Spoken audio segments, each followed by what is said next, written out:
move on to side angle side similarity theorem. And what this is basically stating is if we have one angle that is corresponding and congruent to another angle in another triangle, and then the two sides are proportional, let's say segment AB is proportional with RQ, and segment AC is proportional with segment QS, then the two triangles are similar by side angle side similarity, okay? So let's look at example 3 here. They're asking us, are the triangles similar? If so, write a similarity statement for the triangles.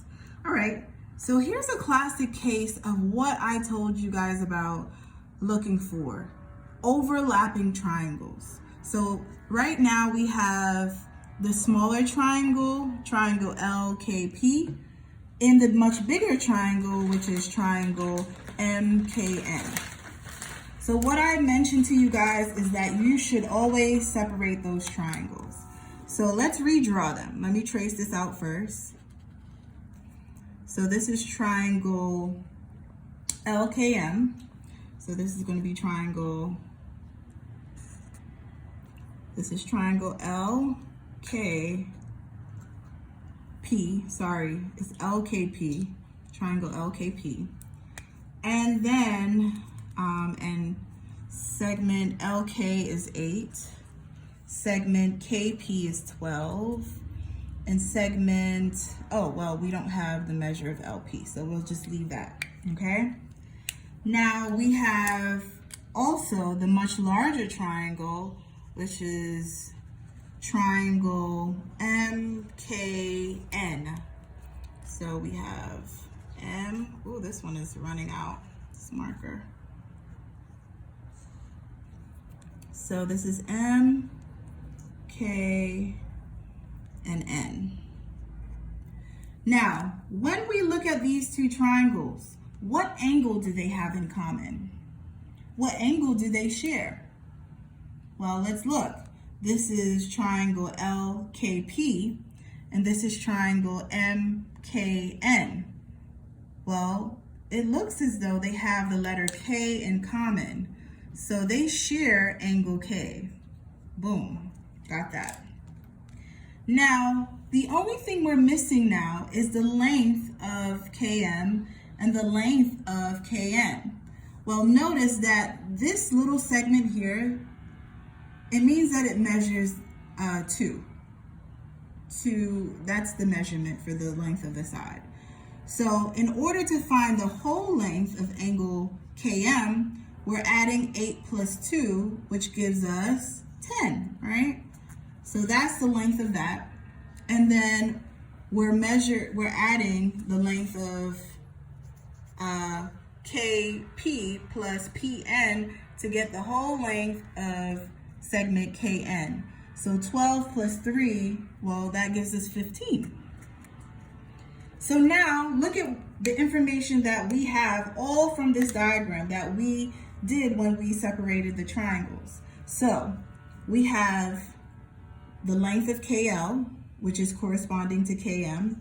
We have the length of KP, which is corresponding to the length of KN. And then we know that they share angle K. So off the bat, it looks like we're gonna have side angle side similarity. But we have to first prove that the sides are proportional. Well, let's look. KL, when we set up our ratio, it's gonna be KL over KM, which gives us 8 over 10. Now on your calculator, you can plug this in to see what it reduces to. So you plug in 8 divided by 10, hit the math button, hit number 1, and hit enter, and then you get the ratio of 4 over 5. So that's our ratio, 4 over 5. Now let's compare the other two sides by setting it up in a ratio. So we get KP over 15. See, I'm jumping ahead of the gun, right? So it's KP over KN, right? Which gives us the ratio of 12 over 15. So let's plug that into the calculator again. 12 divided by 15, hit math, number 1 frac, and then we get the same ratio, 4 over 5. So look, they give us the same ratio, which means that the sides are proportional, all right? Another way you could have done this is by cross multiplying, by setting up your proportion. So let me just do it the other way. So you would get 8 over 10 is equal to 12 over 15. Well, you will cross multiply. Let's do 8 times 15. 8 times 15, what do we get? 120 on this side, and 12 times 10 also gives you 120 on this side. Because the proportion is equal to each other, that means the sides are proportional. So, are the triangles similar? Yes. The triangles are similar by side angle side similarity theorem, right? And they said to write the similarity statement here. We can't forget about that, right? So we're going to say that triangle LKP is similar to triangle MKN. And that's our answer, all right?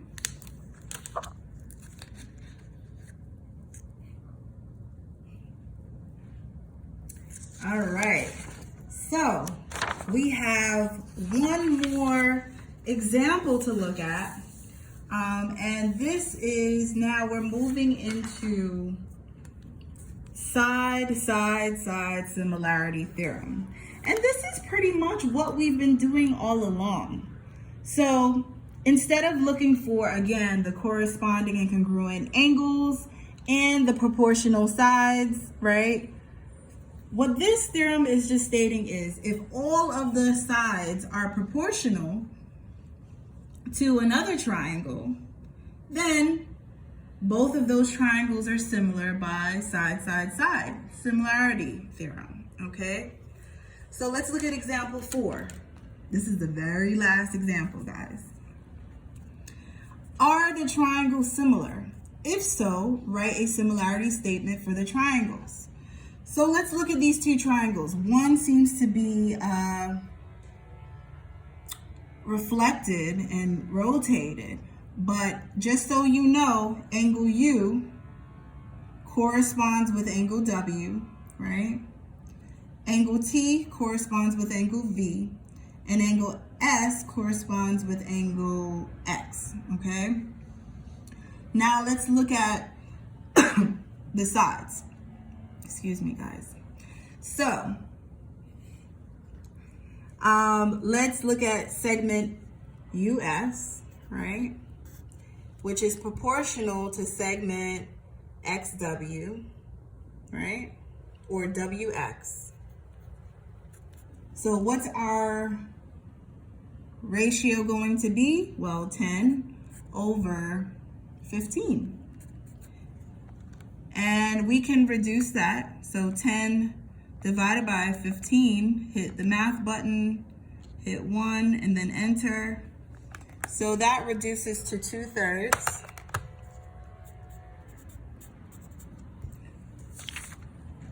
So that reduces to 2/3.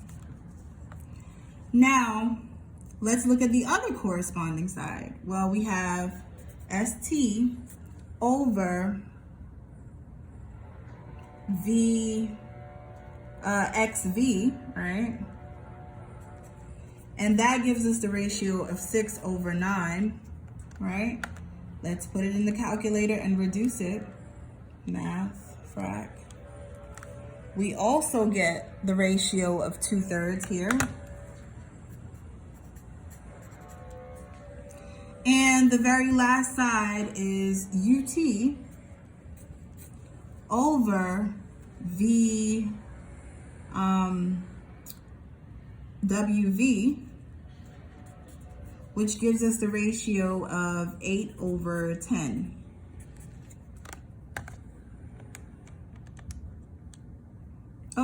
see, 8 divided by 10, math. And that gives us, wow, look at that. So our ratio for that is going to be 4/5. So what's happening here? All of the ratios are not the same. So what does this mean in terms of these two triangles being similar? Are they similar? The answer to this is no, they're not similar, because look, they do not all have the same ratio, right? And the corresponding sides everywhere on all sides are not proportional. Only the two sides are proportional. But the last side here, since it gave us a different ratio, is not proportional. Okay? So let's write. Are the triangles similar? No.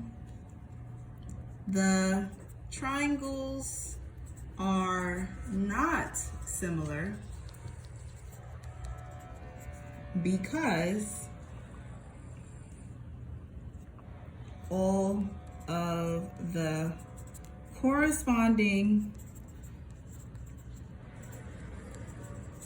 sides are not proportional.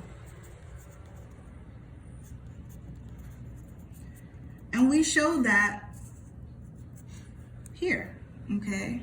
That this side, UT, doesn't really correspond with this side, unfortunately. All right? So you can set up your proportion the other way to try to test it out to see if you will get the same answer, but based on what we see here, these two corresponding sides are not proportional, okay? So now I want you guys to work on the practice on your own. Again, if you have any questions, please feel free to reach out to me on Google Classroom between the hours of 10 and 3 p.m. I will be available to answer your questions. Also, as you are working through this, please refer back to these charts, which tells you what each theorem basically states, okay? And that'll guide you through this lesson. Look at the examples. Also, for the practice, be sure that you're separating the triangles. If it's an expression, set up an equation, solve for x, and then substitute it in to find the value of the length of the sides. And that should help you throughout the rest of the practice. Bye for now. Be safe. I'll see you soon.